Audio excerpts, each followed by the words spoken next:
50 Apache warriors had Eli's ranch surrounded, weapons drawn, and at their head rode the dying girl he'd saved in the desert 15 years ago. She had returned to settle a debt. He just couldn't tell yet if that meant his salvation or his death. Before we continue, don't forget to subscribe to the channel, like the video, and comment where in the world you're watching from. Let's go. The Arizona sun hung like a burning coin in the summer sky of 1859, its merciless heat turning the desert floor into a shimmering mirage of dust and desperation. Eli Hawkins rode his bay mare across the barren stretch of land between Copper Springs and his small cattle ranch. His canteen nearly empty, and his thoughts fixed on the cool shade of his cabin. At 32, he had grown accustomed to the solitude of frontier life, the endless expanse of sagebrush and rock that most men found punishing, but he had come to love with something approaching reverence. The territory demanded everything from those who dared call it home, and Eli had given it 15 years of sweat, blood, and quiet determination. What he found that day, lying in the shadow of a massive boulder, would change the course of his life in ways he could never have imagined. She was small, perhaps 5 or 6 years old, her tiny body curled against the stone like a wounded animal seeking shelter from predators. Her buckskin dress was torn and stained with dirt, her dark hair matted with dust, and what looked disturbingly like dried blood. For a moment, Eli thought she was dead, her stillness so complete that she seemed to have already surrendered to the unforgiving desert. But then he saw the faint rise and fall of her chest, the barely perceptible flutters of life that separated the living from the gone. He dismounted quickly, his boots crunching against the hard-packed earth as he approached. The child's lips were cracked and bleeding, her skin hot to the touch when he pressed his hand against her forehead. Dehydration, heat sickness, possibly something worse. He had seen grown men succumb to less in this country, their bodies found days later, preserved by the dry air like leather stretched over bone. The thought of this small life ending the same way sent something cold through his chest, despite the relentless heat. His canteen held perhaps 2 swallows of water, precious drops he had been saving for the final miles home. Without hesitation, he lifted her head gently and pressed the metal opening to her lips. At first, the water simply ran down her chin, her throat too weak or too damaged to swallow. But then instinct took over, and she began to drink in small, desperate sips that seemed to draw her back from whatever dark place she had been drifting toward. Her eyes opened then, and Eli found himself looking into the darkest eyes he had ever seen, black as obsidian and filled with a fear so profound it seemed to reach back through generations. Apache, he realized, noting the distinctive beadwork on her torn dress, the particular style of her moccasins. The territory had been torn apart by conflict between settlers and Apache bands for years, a brutal cycle of raids and reprisals that left bodies on both sides and hatred that seemed to seep into the very soil. Many men Eli knew would have ridden past this child without a second thought, would have considered her people's suffering just payment for the blood they had spilled. But Eli Hawkins was not most men. He had come to Arizona territory not to conquer or claim, but to escape a past in Tennessee that still haunted his dreams. He had no quarrel with the Apache, no stake in the wars that seemed to consume everyone around him. What he saw before him was not an enemy, but a child, frightened and alone and dying under a sky that cared nothing for the boundaries men drew between themselves. He lifted her onto his mare with careful hands, settling her small body against his chest where he could feel her heartbeat, weak but steady, against his own. The nearest town was hours away, and his cabin closer, though barely.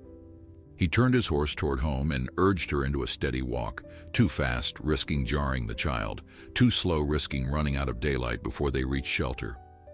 The ride was long and silent, broken only by the mare's hooves against rock, and the child's occasional whimper when the motion jostled her injured body. Eli spoke to her anyway, soft words that meant nothing in particular but seemed to calm her nonetheless.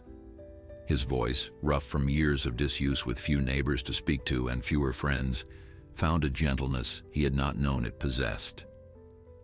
By the time they reached his cabin, the sun was beginning its descent toward the western mountains, painting the sky in shades of orange and red that would have been beautiful under different circumstances. He carried her inside and laid her on his own bed, the simple straw mattress covered with a wool blanket that had belonged to his mother. For the next 3 days he barely slept, keeping vigil over the child as fever racked her small body and threatened to undo the mercy he had offered on that desert road. He bathed her forehead with cool water, coaxed broth between her cracked lips, and prayed to a God he had largely abandoned since leaving Tennessee. The 4th day, her fever broke, and she looked at him with those dark eyes that seemed to carry the weight of ancient sorrows. She spoke to him in Apache, words he could not understand but felt in his chest anyway, sounds that seemed to carry gratitude and confusion and fear all tangled together. He learned her name through gestures and patience, and the slow building of trust that comes when one person saves another's life. She called herself something that sounded like running water over stones, and he shortened it to Little River in his mind, a name that seemed to fit the way she moved when her strength returned, fluid and quick and always ready to flee. For 2 weeks she stayed with him, healing in body if not entirely in spirit, watching him with those ancient eyes as he went about the business of keeping them both alive. He never asked what had happened to her family, never pressed for the story behind her torn dress and the blood in her hair. Some wounds were too fresh for words, some losses too profound to name. The morning Little River's people came for her, Eli was mending a fence post near the eastern edge of his property when he heard the thunder of hooves approaching from the north. His rifle was leaning against the barn, too far to reach before whatever was coming would arrive, and he found himself standing in the open with nothing but a hammer in his hand and a prayer on his lips that death, if it came, would be quick. They appeared over the ridge like ghosts made solid by the morning sun. A dozen Apache warriors mounted on horses that seemed to move as extensions of their riders, rather than separate creatures. Their faces were painted for war, their weapons drawn, and Eli understood with cold certainty that he was looking at the end of everything he had built in this unforgiving country. He thought briefly of running, of trying to reach his rifle and making a stand, but something kept his feet rooted to the hard-packed earth.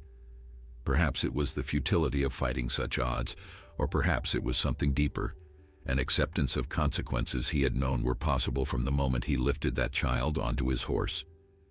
The warriors surrounded him in a wide circle, their horses stamping and snorting in the early morning heat. One of them, older than the others, with silver threading through his long black hair, urged his mount forward until he was close enough for Eli to see the scars that mapped his weathered face. This was a man who had seen battle, who had lost and taken lives in the endless conflict that defined this land. His eyes held no mercy, only the cold assessment of a predator deciding whether its prey was worth the effort of killing. They exchanged no words, for they shared no language, but the intention was clear enough. Eli was going to die here, in the dirt of his own ranch, for the crime of showing kindness to a child of their enemy. The irony was not lost on him. That compassion would be his undoing in a land that rewarded cruelty and suspicion. He closed his eyes and thought of his mother, dead these 20 years, and hoped she would be waiting for him on the other side of whatever came next. The sound of a child's voice cut through the tension like a blade through silk. Eli's eyes snapped open to see Little River emerging from his cabin, her small body still wrapped in one of his shirts that hung on her like a dress. She was speaking rapidly in Apache, her hands gesturing toward Eli and then toward herself, her voice carrying a desperate urgency that seemed to give even the scarred warrior pause. What followed was a conversation Eli could not understand, but watched with the intensity of a man whose life hung in the balance of foreign words. The girl spoke at length, pointing to the horizon from which Eli had carried her, miming the act of drinking, pressing her hand to her heart in a gesture that seemed to transcend language. The warriors listened, their expressions shifting from hostility to something more complex, something that looked almost like wonder. The scarred warrior dismounted and approached Eli with slow, deliberate steps. He stopped an arm's length away, close enough for Eli to smell the sage and smoke that clung to his clothing, close enough to see the intelligence burning behind those dark eyes. For a long moment, they simply looked at each other, Two men from different worlds trying to find common ground in a land that seemed determined to keep them enemies. Then the warrior did something Eli had not expected. He reached out and placed his hand over Eli's heart, holding it there for several heartbeats while he searched the rancher's face for something only he could name. Whatever he found seemed to satisfy him, because he nodded once and stepped back, calling something over his shoulder to his men that made them lower their weapons and ease their aggressive postures. Little River ran to Eli and threw her arms around his waist, speaking words he could not understand, but whose meaning was clear in the tears streaming down her face. She was saying goodbye, he realized, and thank you, and perhaps 100 other things that would never translate between their worlds. He knelt down to her level and looked into those dark eyes one last time, seeing not the frightened child he had found dying in the desert, but a survivor, a warrior in her own right, who had somehow convinced her people to spare the life of a white man in a time when such mercy was almost unheard of. The scarred warrior lifted her onto his horse with surprising gentleness, settling her before him like precious cargo. Before they rode away, he turned back to Eli and spoke a single phrase, his voice carrying a weight that suggested something important was being conveyed. Eli did not understand the words, but he understood the gesture that accompanied them, a hand raised in what might have been salute or blessing, or simple acknowledgement of a debt that could not easily be repaid. They disappeared over the ridge as quickly as they had come, leaving Eli standing alone in his yard with his heart pounding against his ribs and his mind struggling to process what had just occurred. He should have been dead. By every law of the territory, every rule of the conflict that raged between their peoples, he should have been dead. Instead, he was alive, spared by the testimony of a child he had saved and the mercy of men he had been taught to fear. He never forgot that morning. Never forgot the feeling of that warrior's hand over his heart, or the sight of Little River disappearing over the horizon. The years that followed were hard, as years in Arizona territory always were, but Eli carried with him a secret knowledge that most men never gained. He had seen the enemy's face, and it had looked remarkably like his own, human and complex and capable of mercy when mercy was least expected. The seasons turned, as seasons do, and Eli Hawkins grew older in his solitary cabin, tending his cattle and mending his fences, and wondering sometimes what had become of the little girl who had changed his understanding of everything he thought he knew about this savage, beautiful land. 15 years passed like water through a man's fingers, each day indistinguishable from the last, until suddenly the reflection in the mirror showed someone he barely recognized. Eli Hawkins was 47 now, his dark hair shot through with gray, and his face carved by sun and wind into a map of the years he had survived in this unforgiving country. His ranch had grown modestly, enough cattle to keep him comfortable, enough land to ensure he would never go hungry. But the solitude that had once felt like freedom had slowly transformed into something heavier, something that pressed against his chest in the quiet hours before dawn when sleep would not come. The territory had changed around him in ways both visible and invisible. The conflicts with the Apache had shifted and evolved, periods of brutal warfare giving way to uneasy truces that never seemed to last.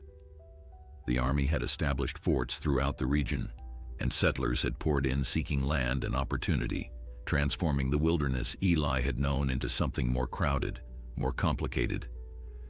Towns that had been nothing but a few buildings and a dream when he arrived now boasted churches and schools and all the trappings of civilization that seemed to follow white men wherever they went. Eli had watched these changes with the detachment of a man who had never quite belonged to the world around him.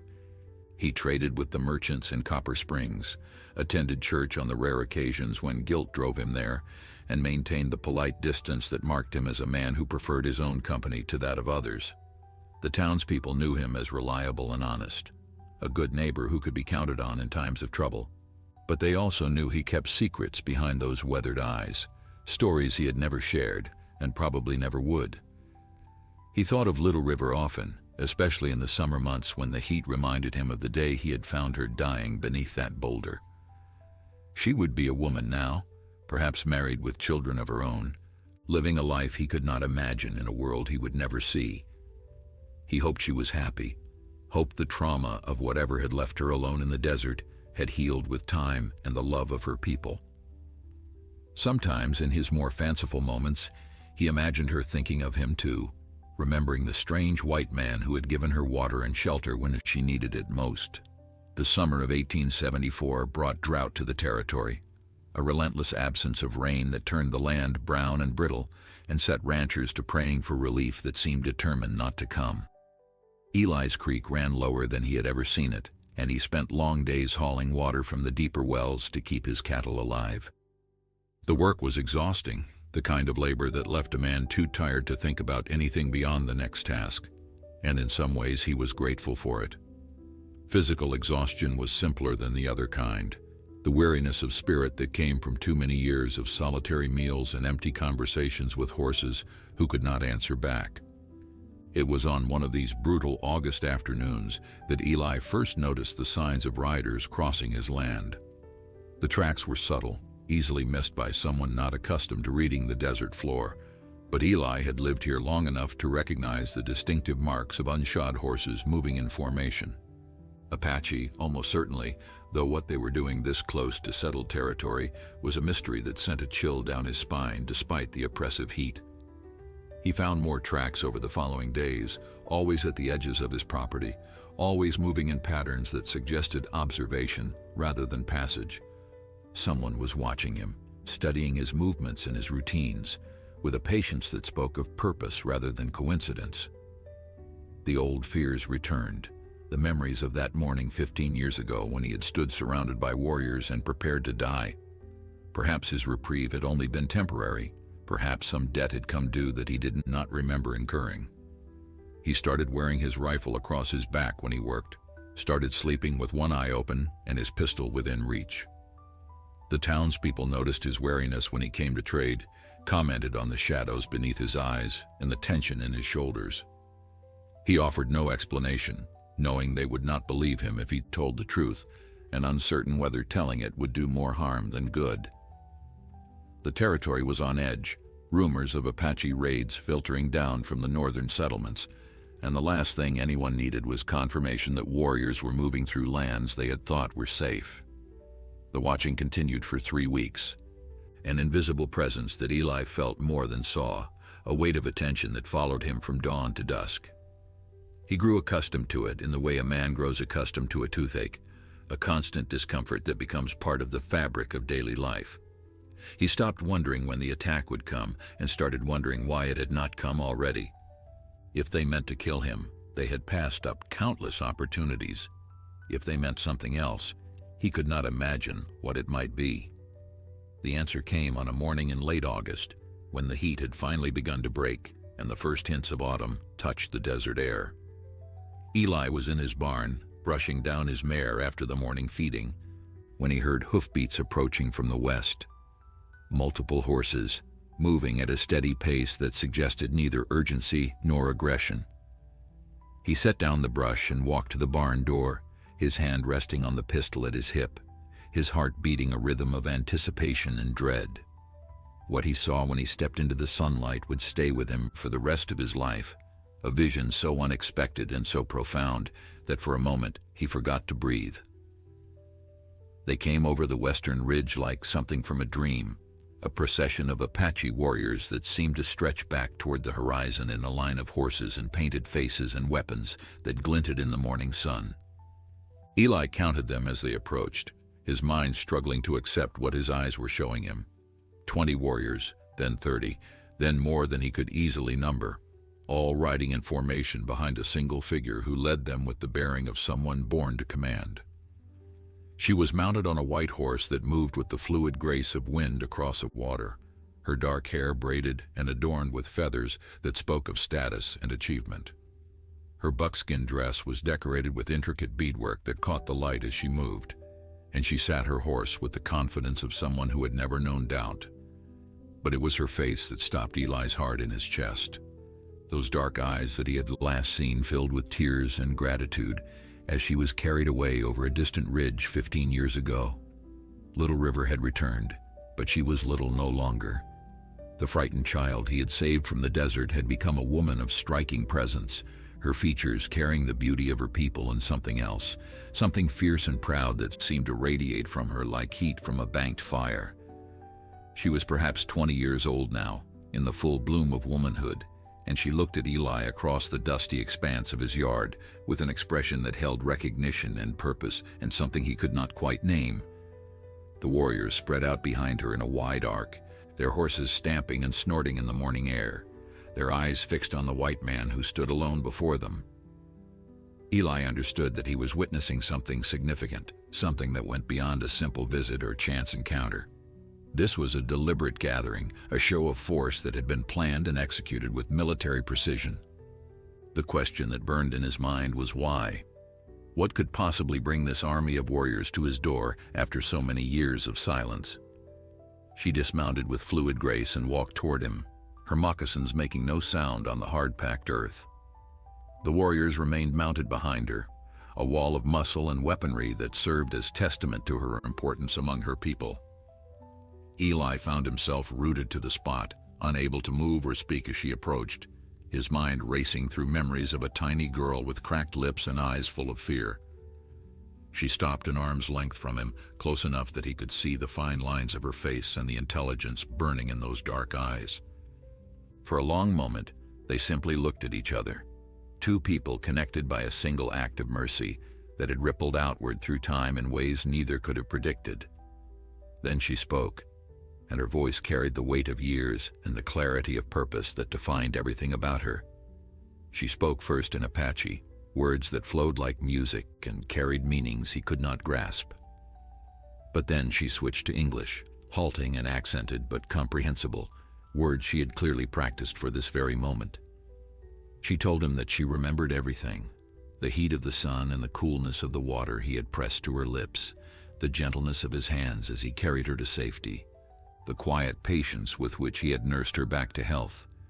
She told him that her people called him Friend of the Desert Child, a name that had been spoken around campfires and passed down through the years until it had become something like legend. She told him that she had never forgotten his face, had carried it with her through the years like a talisman against despair. When the white soldiers had come and her people had been forced to fight or flee, when her family had been scattered and her world had been torn apart by forces beyond anyone's control, she had remembered the man who had shown her that not all enemies were evil, that kindness could exist even in the heart of conflict. And now, she told him, she had come to repay that kindness in the only way she could. Her people were in danger, she explained, her English faltering as she struggled to convey the complexity of their situation. The army was coming, a force larger than anything they had faced before, determined to drive them from lands they had called home for generations. The elders had debated and argued, some counseling flight and others counseling war, but she had proposed a third option that had seemed impossible until she had spoken his name. She had told them about the white man who had saved her life, who had shown mercy when mercy was the last thing anyone expected.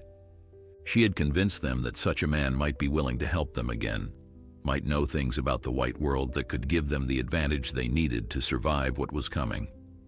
It had taken weeks of argument and persuasion, calling in favors and making promises, but finally they had agreed to let her try.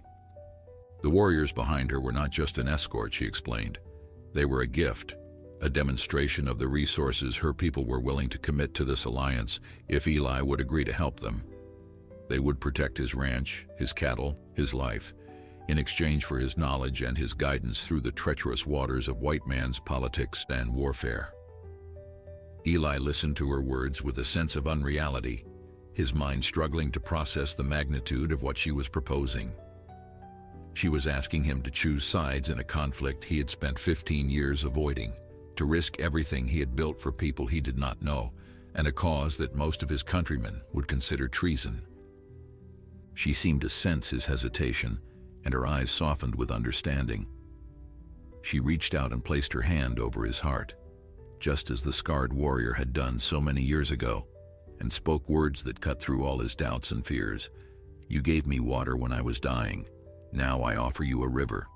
The weight of her hand against his chest seemed to anchor Eli to the moment, to the impossible choice that lay before him like a chasm he could either leap across or turn away from forever. He looked into her eyes and saw the child he had saved, the woman she had become, and something else entirely, a future that branched in directions he could not begin to predict. The warriors behind her sat motionless on their horses, patient as the desert stones, waiting for his answer with the stillness of men accustomed to waiting for things that mattered. He thought about the life he had built in this harsh country, the years of solitude and hard work that had carved out a small space of safety in a world that offered precious little of it. He thought about the townspeople in Copper Springs who knew him as a neighbor and would call him a traitor if they learned what he was considering. He thought about the army patrols that crossed his land sometimes, the soldiers who tipped their hats and called him sir and would hang him without hesitation if they found him harboring Apache warriors.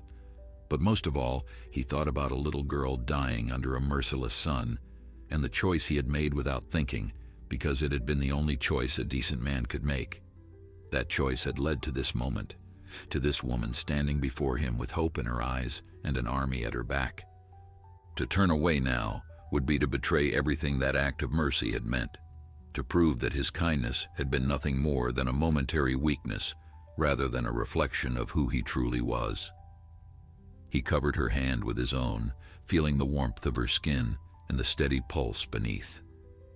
His voice was rough when he spoke, rusty from too many years of silence, but the words came easier than he had expected. He told her yes, he would help them. He did not know what he could offer or whether it would be enough, but he would give them everything he had and pray it made a difference. The transformation in her face was like watching the sun rise over the mountains, a slow illumination that seemed to come from somewhere deep within. She spoke rapidly in Apache to the warriors behind her, and Eli watched as the tension in their postures eased, as hands moved away from weapons and faces that had been masks of suspicion softened into something approaching acceptance. Whatever she told them, it seemed to satisfy their concerns about the white man who had just agreed to join their cause. What followed was the strangest afternoon of Eli's life, a collision of worlds that should never have touched but somehow found common ground in the dust of his ranch yard. The warriors dismounted and set about making camp with the efficiency of men who had done so 1,000 times before.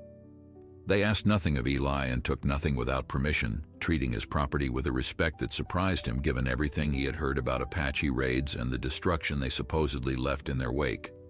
Little River, who asked him to call her by her Apache name and Nayland, which meant running water just as he had guessed all those years ago, stayed close to him as the camp took shape. She translated when necessary, bridging the gap between his world and theirs, with a patience that spoke of practice and determination. She had learned English from a missionary's wife, she explained, a woman who had lived among her people for 3 years before dying of fever. The language had seemed useless at the time, the words of an enemy that she had no desire to speak. But she had remembered them anyway, storing them away like seeds against a future drought, and now they were bearing fruit she had never imagined. She told him more about her people's situation as the sun moved across the sky, painting the landscape in shades of gold and amber that seemed to mock the darkness of their circumstances. The army had been pushing west for years, driving the Apache from their traditional lands and forcing them onto reservations that offered neither the space nor the resources to sustain their way of life. Her band had resisted longer than most, retreating into the mountains and living off the land as their ancestors had done, but the noose was tightening with each passing season. The commander leading the campaign against them was a man named Colonel James Whitmore, a name that sent ice through Eli's veins when she spoke it. He knew Whitmore by reputation, a butcher who had made his name in the war between the states and had brought those same brutal tactics to the frontier. His philosophy was simple and terrifying. The only good Indian was a dead Indian, and he pursued that belief with a zeal that bordered on madness. Women and children meant nothing to him. Mercy was a weakness he despised, and he had left a trail of massacres across the territory that made even hardened soldiers uneasy. Nayland's people had been tracking Whitmore's movements for months, watching as he gathered supplies and reinforcements for a campaign that would sweep through the mountains like wildfire. They knew the attack was coming, knew that their current stronghold would not survive the onslaught, but they did not know where to go or how to fight an enemy that seemed to have endless resources and no capacity for the kind of warfare they understood. They needed someone who knew how white men thought, who could predict their movements and exploit their weaknesses. They needed Eli.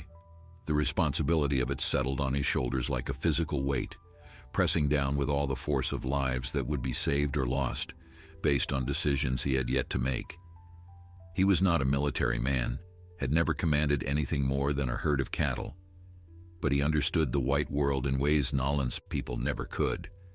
He knew how supply lines worked, how officers thought, how the vast machinery of civilization could be slowed or disrupted by those who understood its vulnerabilities. He looked at the warriors making camp on his land and saw not enemies, but allies, not savages, but people fighting for survival against forces that would grant them no quarter. The days that followed blurred together in a haze of planning and preparation that consumed every waking hour. Eli's cabin became a war room of sorts. Its simple table covered with maps he had sketched from memory and intelligence the warriors brought back from their scouting missions. He learned to read their reports through Nolan's translations, piecing together a picture of Whitmore's forces that grew clearer with each passing day. The colonel had assembled nearly 300 soldiers at Fort Breckinridge, along with artillery pieces and supply wagons that suggested he intended not just a raid, but a sustained campaign to drive the Apache from the mountains once and for all. The warriors watched Eli with eyes that ranged from skeptical to curious. This strange white man who had thrown in his lot with their people for reasons they could not entirely understand.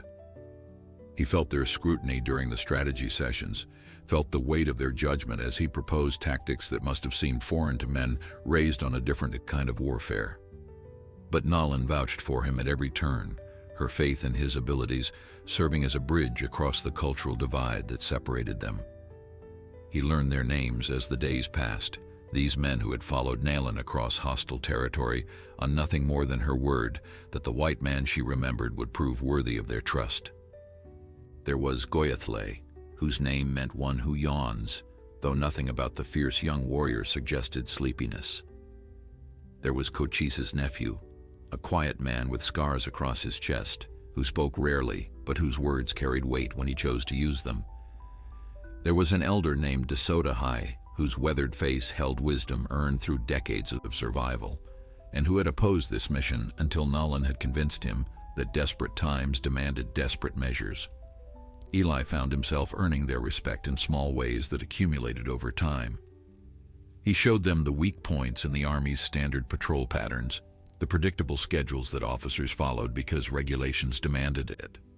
He explained how supply lines worked, how the Army's dependence on wagons and established routes created vulnerabilities that could be exploited by forces that moved fast and struck without warning.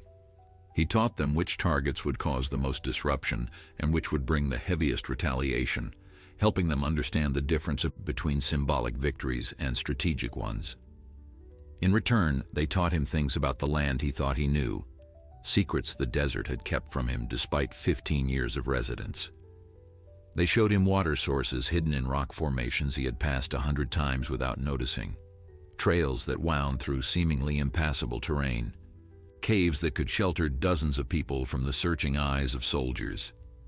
The territory he had considered his home revealed itself to be a stranger, a vast and complex landscape whose true nature had been invisible to him until these men opened his eyes. Nolan remained his constant companion through these transformative days, translating not just words but entire ways of seeing the world. She had grown into a leader among her people, he learned, her survival as a child in the story of the white man who had saved her becoming symbols of hope during their darkest times. When she spoke, the warriors listened with a respect that transcended her youth and gender, recognition that she carried something precious, a vision of possibility that most had forgotten how to imagine. They talked late into the nights after the others had retired, sharing stories by the dying fire that cast dancing shadows across the cabin walls. She told him about her life after leaving his ranch, the family that had welcomed her back with tears and celebrations, the grandmother who had taught her the old ways before passing into the spirit world. She spoke of loves lost and friendships forged, of battles fought and prices paid, painting a picture of a life rich with meaning despite its hardships. In turn, he told her things he had never shared with another soul, the reasons he had left Tennessee, and the ghosts that still haunted his dreams. He spoke of a woman named Sarah who had died in childbirth along with the son he had never held, of the grief that had driven him west in search of a land harsh enough to match his inner desolation. He confessed that saving her life had been the first time since Sarah's death that he had felt anything beyond the numb routine of survival, that her small hand in his had somehow cracked the shell he had built around his heart. She listened without judgment, her dark eyes reflecting the firelight and something deeper, an understanding that transcended the barriers between their worlds. When he finished speaking, she reached out and touched the place above his heart, just as she had done that first day, and told him that grief carried alone became poison, but grief shared could become medicine. Her people believed that the dead lived on in the memories of those who loved them, that keeping them alive in story and thought was the greatest honor the living could offer. Perhaps, she suggested, it was time for him to stop running from his past and start carrying it with him instead. The words struck him with unexpected force, unlocking something he had kept buried for so long he had forgotten it existed. That night, for the first time in 15 years, he dreamed of Sarah without waking in cold sweat and desperate sorrow. She smiled at him from across a sunlit meadow, their son playing at her feet, and when she spoke, her voice carried not accusation, but blessing. She told him she was proud of what he had become, proud of the choice he was making, proud that her death had not destroyed his capacity for love and sacrifice. When he woke, his pillow was wet with tears, but they felt like cleansing rather than wounds. The final scout returned 3 days before Whitmore's projected departure date, bringing news that accelerated their timeline and eliminated any remaining margin for error. The colonel had moved up his campaign, perhaps suspecting that his plans had been compromised and his forces would march within 48 hours. The camp erupted into controlled chaos as word of Whitmore's accelerated timeline spread through the warriors. Men who had been resting leaped to their feet, checking weapons and gathering supplies with the practiced efficiency of those who had lived their entire lives ready to move at a moment's notice. Eli watched them work, marveling at the discipline that transformed a scattered encampment into a mobile fighting force in less than an hour. These were not the disorganized savages that newspaper accounts and army reports described. These were soldiers, as professional in their way as any unit he had ever seen. Nayland found him standing at the edge of the activity, his eyes fixed on the western horizon where Whitmore's forces would soon appear. She carried his rifle in her hands, the weapon he had set aside days ago when he realized it would only create tension among the warriors. She held it out to him now with an expression that acknowledged what they both knew. The time for planning was over. The time for fighting had begun. He took the rifle and checked its action, the familiar weight settling into his hands like an old friend returning after a long absence. He had not fired a weapon in anger since leaving Tennessee, had hoped he would never have to again, but hope was a luxury that the frontier rarely permitted. If Whitmore's men found him among the Apache, they would kill him without hesitation. If they captured him, they would hang him for treason after extracting whatever information they could through methods he preferred not to imagine. His only path to survival lay in the success of their mission, in defeating an enemy that outnumbered them nearly 10-1. The plan they had developed was audacious, relying on speed and surprise rather than direct confrontation. Whitmore's supply train would travel separately from his main force, protected by a company of soldiers who considered the assignment boring duty far from the real action. They would strike the supplies first, destroying or capturing the ammunition and provisions that the campaign depended upon. Without those resources, Whitmore would be forced to either abandon his offensive or push forward with forces that could not sustain a prolonged engagement. The warriors split into 3 groups as the sun began its descent, each assigned a specific role in the coordinated attack. Eli rode with Nayland and the main assault force, his knowledge of army procedures making him essential to timing their strike for maximum effect. The supply train would stop at a creek crossing to water their horses, a predictable pause that would leave them vulnerable for precious minutes. They would hit hard and fast, overwhelming the guards before they could organize resistance, then disappear into terrain that wagons could not follow. The ride to the ambush site took them through country that Eli had never seen, hidden valleys and narrow canyons that seemed designed by nature to shelter those who wished to remain unseen. The warriors moved in silence, communicating through gestures and signals that he was only beginning to understand, their horses' hooves wrapped in cloth to muffle the sound of their passage. He felt like a student among masters, humbled by skills that had been honed over generations of survival in this unforgiving land. They reached their position as the last light faded from the sky, settling into concealment along the ridges overlooking the creek crossing. The night stretched before them, hours of waiting that tested nerves and resolve, but the warriors seemed untroubled by the delay. They ate sparingly from provisions they carried, drank from water skins filled at Eli's well, and watched the darkness with eyes that seemed to see things invisible to him. Nayland positioned herself beside him as they waited, close enough that he could feel the warmth of her presence in the cool night air. She spoke softly, telling him things she said she had never told another person, confessions that seemed pulled from her by the gravity of what morning would bring. She admitted that she was afraid, not of dying, but of failing the people who had trusted her judgment. She confessed that bringing the warriors to his ranch had been a gamble that many had opposed, that her reputation and her future hung on whether this white man proved worthy of the faith she had placed in him. He understood what she was telling him beneath the surface of her words. She had risked everything on a memory, on the belief that the man who had saved a dying child 15 years ago still existed within the weathered rancher she had found. If he faltered now, if his knowledge proved insufficient, or his courage failed at the crucial moment, she would bear the consequences along with everyone else. The weight of that trust pressed against his chest, heavier than any burden he had ever carried. Dawn came slowly, painting the eastern sky in shades of pink and gold that seemed inappropriate for what the day would bring.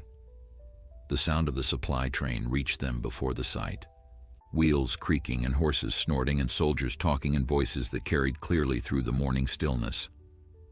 Eli counted the wagons as they emerged from the tree line, matching the numbers against intelligence they had gathered. 6 wagons, perhaps 40 soldiers, exactly as predicted.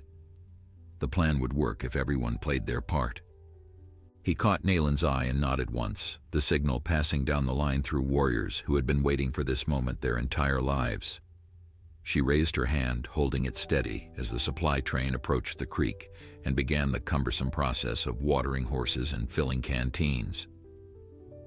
The soldiers spread out along the bank, their rifles stacked carelessly while they drank and splashed water on their faces, confident in the safety of territory they considered pacified.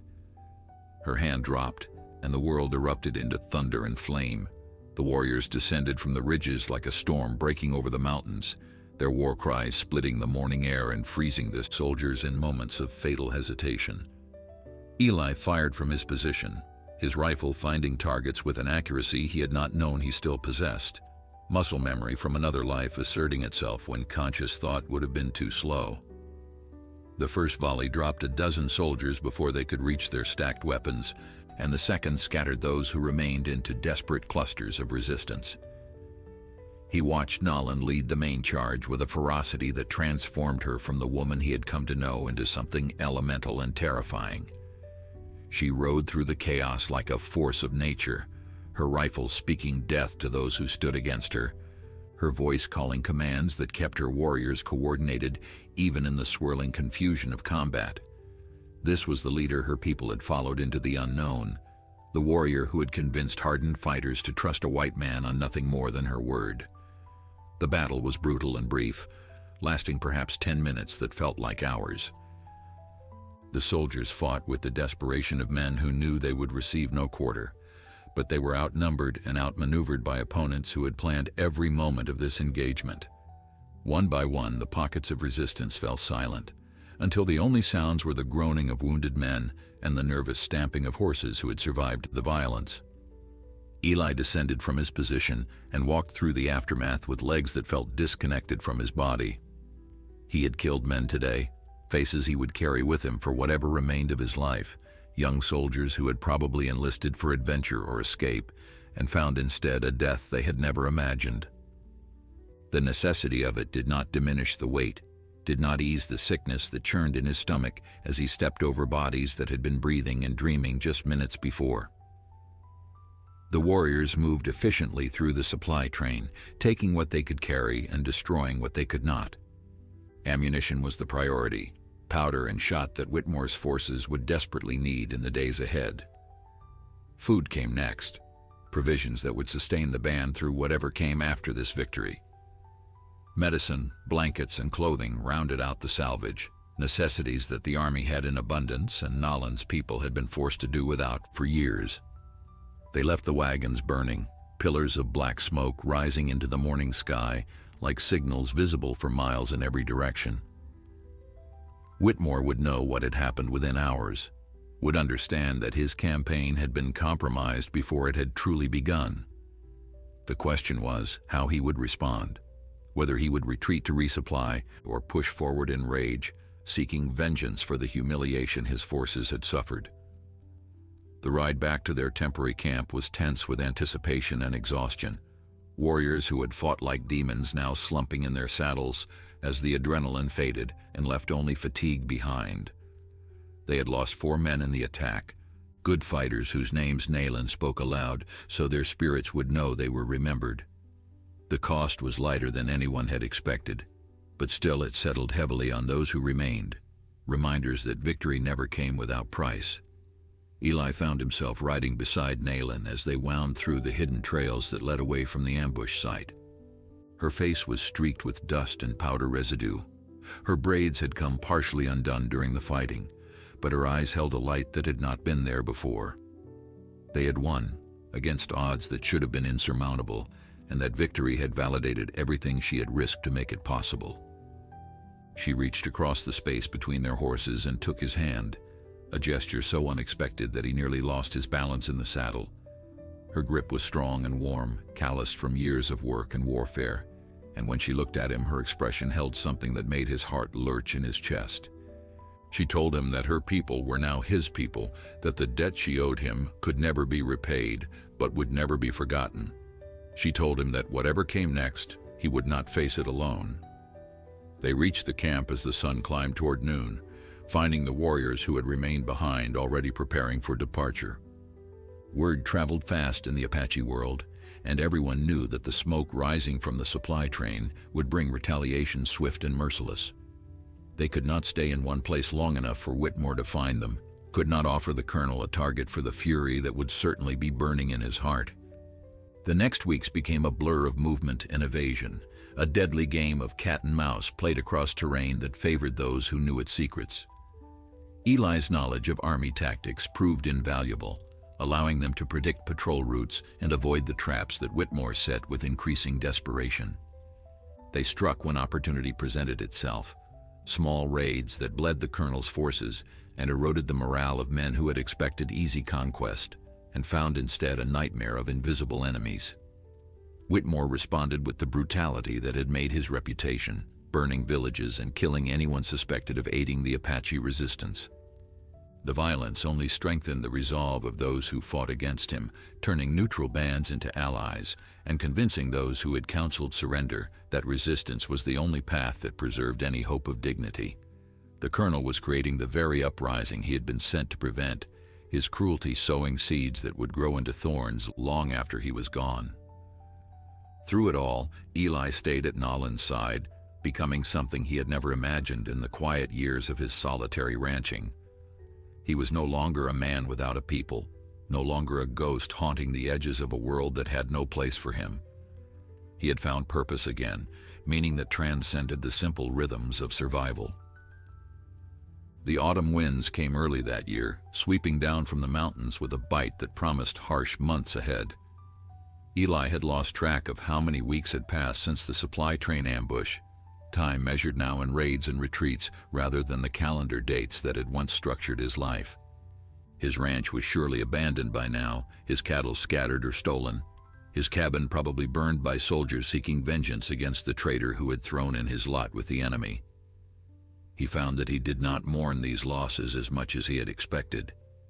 Material things could be rebuilt. The bonds he had forged with these people were worth more than everything he had left behind. Nayland had become something more than a comrade during these desperate weeks, though neither of them had spoken directly about the feelings that grew between them like wildflowers pushing through cracked stone. He caught her watching him sometimes with an expression that made his chest ache, and he knew she caught him doing the same. In another world, under different circumstances, they might have had time to explore what was blossoming between them. But this world offered no such luxury, only the immediate demands of survival and the constant shadow of an enemy who would not rest until they were destroyed. Colonel Whitmore had grown increasingly erratic as his campaign faltered, his reports to headquarters becoming exercises in fiction that blamed everyone except himself for the disasters that plagued his forces. Scouts reported that he had begun executing his own men for failures both real and imagined, that discipline in his command was crumbling under the weight of paranoia and rage. A dangerous man had become something worse, a cornered animal with nothing left to lose and the resources to inflict tremendous damage before he was finally stopped. The breakthrough came from an unexpected source, a young lieutenant who had witnessed too many atrocities and could no longer reconcile his conscience with his uniform. He deserted one night and wandered into an Apache patrol, surrendering himself with information he hoped might end the bloodshed that haunted his dreams. Whitmore was planning something massive, a final offensive that would commit every soldier under his command to a sweep through the mountain strongholds. He had received reinforcements from Fort Bowie and was determined to salvage his reputation with a decisive victory, regardless of the cost in lives on either side. The lieutenant's intelligence painted a picture of an army stretched thin by ambition and desperation. Whitmore had divided his forces to cover more ground, creating gaps in his lines that a smaller, more mobile force could exploit.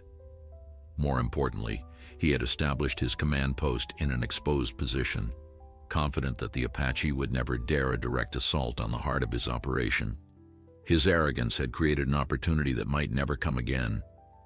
The council that debated their response lasted through an entire night, elders and warriors arguing in voices that ranged from whispers to near shouts. Some advocated caution, pointing out that attacking Whitmore directly would bring retaliation unlike anything they had yet experienced. Others saw the opportunity that the lieutenant's information presented, a chance to cut off the head of the snake and end the threat once and for all. Eli listened to the arguments, offering his assessment when asked, but recognizing that this decision belonged to the people who would bear its consequences. Nayland spoke last, her voice carrying through the fire-lit darkness with an authority that silenced even the most vocal dissenters. She reminded them of what they were fighting for, the land that held the bones of their ancestors, the children who deserved a future free from the terror that Whitmore represented. She acknowledged the risks, but argued that greater risks lay in allowing the colonel to continue his campaign unchecked. This was their moment, perhaps their only moment, to change the course of the war. The vote was not unanimous, but it was decisive. They would attack Whitmore's command post, committing their full strength to a single engagement that would either break the colonel's power or destroy them in the attempt. The warriors who had argued against the plan accepted the decision with the grace of men who understood that unity mattered more than individual objections. They would fight together or fall together, as their people had always done. The 3 days before the attack passed in a blur of preparation and prayer. Warriors painted themselves for battle, invoking the protection of spirits whose names Eli did not know, but whose presence he could feel in the charged atmosphere of this camp. Weapons were sharpened, horses were readied, and final words were exchanged between friends who might never speak again. The weight of what was coming pressed down on everyone, transforming ordinary moments into precious memories that might have to last forever. The night before the assault, Nayland came to Eli where he sat alone at the edge of the camp, staring at stars that seemed impossibly distant from the violence that dawn would bring. She settled beside him without speaking, her shoulder pressing against his in a contact that conveyed more than words could express. They sat in silence for a long time, two people who had found each other across impossible distances and now faced the possibility that their time together was ending. She told him that she had dreamed of him during the years after he saved her life, that his face had appeared in her visions as a symbol of hope when hope seemed foolish. She confessed that finding him again had felt like destiny, like the spirits had arranged their reunion for purposes beyond human understanding. Whatever happened tomorrow, she wanted him to know that meeting him had been the greatest gift of her life. He turned to face her, cupping her cheek in his calloused hand and looking into eyes that held the same mixture of fear and determination he felt in his own heart. He told her things he had never told anyone, words that had been locked inside of him for so long he had forgotten they existed. He spoke of love, not the desperate passion of youth, but something deeper and more durable, forged in the fires of shared struggle and mutual sacrifice. When he kissed her, the stars seemed to wheel overhead in celebration of something sacred and true. Dawn broke over the mountains in shades of crimson and gold, colors that seemed to prophesy the blood that would be spilled before the sun reached its zenith. Eli rode beside Nayland at the head of the warrior column, his rifle loaded and his heart strangely calm despite the violence that awaited them. The fear had burned away during the night, replaced by a clarity of purpose he had not felt since leaving Tennessee all those years ago. Whatever happened in the hours ahead, he knew he was exactly where he was supposed to be, fighting for people who had become his family alongside a woman who had become his heart. Whitmore's command post occupied a plateau overlooking the valley, a position chosen for its defensive advantages, but compromised by the colonel's arrogance. His sentries watched the main approaches with the bored attention of men who did not expect trouble. Their eyes scanning terrain they considered pacified, while death crept toward them through hidden paths only the Apache knew. The warriors split into their assigned groups as they approached, each unit moving toward its objective with a silent precision they had practiced countless times. The attack began with fire arrows arcing through the morning sky like falling stars, igniting the supply tents and ammunition stores that clustered at the camp's center. Chaos erupted instantly, soldiers stumbling from their blankets into smoke and confusion, officers shouting orders that no one could hear above the growing roar of flames. The main assault struck moments later, warriors pouring through gaps in the defensive perimeter that the sentries had not even known existed. Eli fought his way toward the command tent where intelligence suggested Whitmore would be found, his rifle speaking death to those who tried to stop him. Nayland moved at his side like a shadow made flesh, her presence both comfort and inspiration as they carved a path through the enemy ranks. Around them, the battle raged in pockets of desperate violence, soldiers fighting with the frantic energy of men who understood that surrender meant nothing to opponents who had witnessed too many atrocities to offer mercy. They found Whitmore standing before his tent with a pistol in each hand, his uniform immaculate despite the destruction swirling around him. His eyes held the light of madness, the final burning of a mind that had consumed itself with hatred and ambition. He saw Eli and recognized him somehow, perhaps from wanted posters or descriptions passed among his men, and his face twisted into a smile that held no sanity.